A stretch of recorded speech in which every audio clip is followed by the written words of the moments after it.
les questions humanitaires restent d'actualité.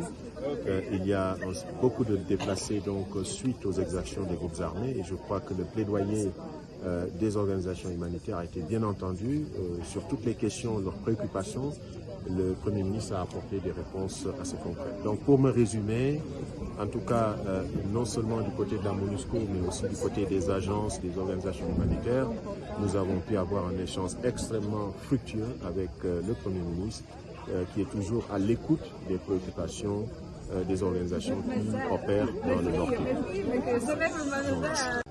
Alors, je vous remercie. C'était en fait une réunion plus élargie. Il s'agissait, le Premier ministre a donc réuni autour de lui et de l'ensemble des autres ministres la MONUSCO, les agences des Nations Unies, fonds et programmes, les organisations internationales et les organisations nationales. Donc c'était vraiment un groupe assez divers.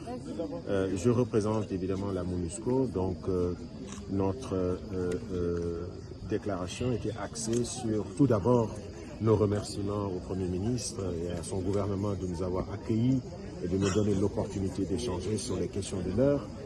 Et comme vous le savez, du côté de la MONUSCO, la question de l'heure, c'est la question concernant la transition de la MONUSCO.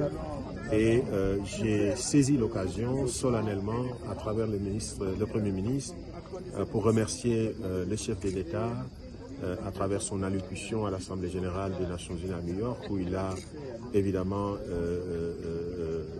souligné la situation sécuritaire à l'Est et donc le besoin de mobiliser les acteurs pour pouvoir résoudre cette crise.